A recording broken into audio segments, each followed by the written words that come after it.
ശ്രീ മുരുക ജ്യോതിഷത്തിലേക്ക് സ്വാഗതം. എന്ന് പറയുന്നത് തീ പടർത്തുന്ന ഒരു രാക്ഷസനെ പറ്റിയാണ്. അയാൾ എവിടെ പോയാലും ചുറ്റുപാടും തീ പടർന്നു പിടിക്കും, അവിടെ ഉള്ളതെല്ലാം നശിക്കും. അങ്ങനെ ഭൂമിയിലും പാതാളത്തിലും സ്വർഗത്തും അയാൾ വലിയ ശല്യക്കാരനായി. അയാൾ സഞ്ചരിക്കുന്നിടത്തെല്ലാം തീ പടർന്നു പിടിക്കുക, ഒരുപാട് നശിക്കുക. ഇതിൽ ഭയജഗതരായ മനുഷ്യരും ദേവന്മാരും എല്ലാം ത്രിമൂർത്തികളെ അഭയം പ്രാപിച്ചു. അവർ അവരുടെ നിലയിൽ ശ്രമിച്ചു നോക്കി, അത് ജയിച്ചില്ല. മറ്റു പല ദേവശക്തികളെയും സമീപിച്ചു. അവർ അതിനെ തീരാക്ഷസനെ നേരിടാൻ ചെന്നു. അവരും പരാജിതരായി. ഒടുവിൽ ബ്രഹ്മശിവനും ബ്രഹ്മാവും വിഷ്ണുവും മഹേശ്വരനും 3 പേരും ഈ 3 ശക്തികളും കൂടി പറഞ്ഞു, ഇവന്റെ ശല്യം സഹിക്കവയ്യാതായ ഭക്തരോടും സർവ്വജനങ്ങളോടും പറഞ്ഞു, നിങ്ങൾ ഗണപതിയെ ഒന്ന് അഭയം പ്രാപിക്കുക. അദ്ദേഹത്തിന് എന്തെങ്കിലും വഴി കണ്ടെത്താൻ കഴിയും, അല്ലാതെ ഇനി വേറെ മാർഗമില്ല. കാരണം ഇവൻ റെസ്റ്റില്ല. ഇവർ പോകുന്നിടത്തെല്ലാം തീ പടർത്തിക്കൊണ്ട് നാശം വിതച്ചുകൊണ്ട് പോവുകയാണ്. ഇവരെല്ലാം ചെന്ന് ഗണപതിയെ സാഷ്ടാംഗം വീണു. എൻ്റെ കാര്യം പറഞ്ഞപ്പോൾ അദ്ദേഹം സമ്മതിച്ചു. അദ്ദേഹം അങ്ങനെ ഇവരെ നേരിടാനായി പുറപ്പെട്ടു. ഗണപതിയുടെ അടുത്തേക്ക് പാഞ്ഞെടുത്തപ്പോൾ ഗണപതി ഒരു സൂത്രം പ്രയോഗിച്ചു. ഗണപതി ഈ തീ രാക്ഷസനെ വിഴുങ്ങിക്കളഞ്ഞു. അതോടെ നാട്ടിലുള്ള 3 ലോകത്തുമുള്ളവർക്ക് സന്തോഷമായി. പക്ഷേ ഇവിടെ ഒരു സംഭവം ഗുരുതരമായി വന്നു.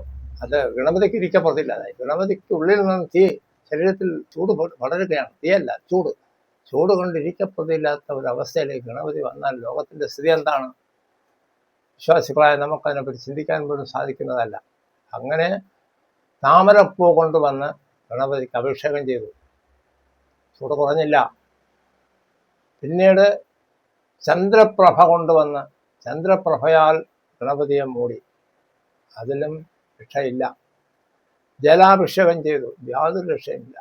ഗണപതിക്ക് ചൂട് സഹിക്കാൻ കഴിയാത്ത അവസ്ഥയിലേക്ക് വരികയാണ്. അപ്പോൾ സ്വർഗം, ഭൂമി, പാതാളത്തിലുള്ള സർവ്വ ശക്തന്മാരും പലവിധ ഉപായങ്ങളും ചെയ്തു നോക്കി, യാതൊരു രക്ഷയുമില്ല. ഒടുവിൽ ഒരു സന്യാസി വര്യൻ, അദ്ദേഹം 21 കറുക പുല്ലുകൾ കൊണ്ടുവന്ന് ഗണപതിയുടെ ദേഹത്ത് ഒട്ടിച്ചു വച്ചു. വെറും 21 കറുകപ്പുല്ലുകൾ. സന്തോഷം. ഗണപതിയുടെ ചൂടകന്നു. അതോടുകൂടി ഗണപതിയുടെ ചൂടകന്നു. ചൂടെല്ലാം ഈ കറുകപ്പുല്ല് പിടിച്ചെടുത്തു. ലോകത്തുള്ള എല്ലാവർക്കും ആനന്ദ നൃത്തമായി. ഏത് കാര്യത്തിനും തുടക്കം കുറിക്കുന്നത് നാം ഗണപതിയെ കണ്ടിട്ടാണ്.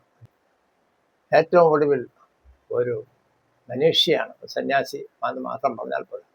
മനീഷി എന്ന് പറയുമ്പോൾ ത്രികാലങ്ങളെയും അറിയുന്നവനാണ്, അതിനെപ്പറ്റി ജ്ഞാനമുള്ളവനാണ് മനീഷി. അദ്ദേഹം സന്യാസിയാണ്. എങ്കിലും എല്ലാ സന്യാസിമാർക്കും ഈ ത്രികാലങ്ങളെ, 3 കാലങ്ങളെയും അറിയാനുള്ള കഴിവുണ്ടാകണമെന്നില്ലല്ലോ. അദ്ദേഹം കൊണ്ടുവന്ന് ഗണപതിയുടെ ദേഹത്ത് ഒട്ടിച്ചു വെച്ച ആ കറുകയാണ് ഈ മാലകളെല്ലാം.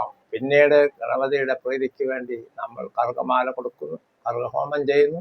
പിന്നെ ഏതെല്ലാം തരത്തിൽ കറുക ഉപയോഗിക്കപ്പെടുന്നു. എന്തുമാത്രം പരിശുദ്ധിയുള്ള ഒരു സംഭവമാണ് കറുകയെന്ന് നമുക്കെല്ലാം അറിയാം. പക്ഷേ അതിൻ്റെ തുടക്കം ഇങ്ങനെയായിരുന്നു. ലോകത്തിൻ്റെ ഏറ്റവും വലിയ അപരാധം ചെയ്ത ഒരു തീ രാക്ഷസനെ വിഴുങ്ങിക്കൊണ്ടാണ് അദ്ദേഹം നമ്മുടെ എല്ലാ 3 ലോകത്തുള്ളവർക്കും സംരക്ഷണം നൽകിയത്.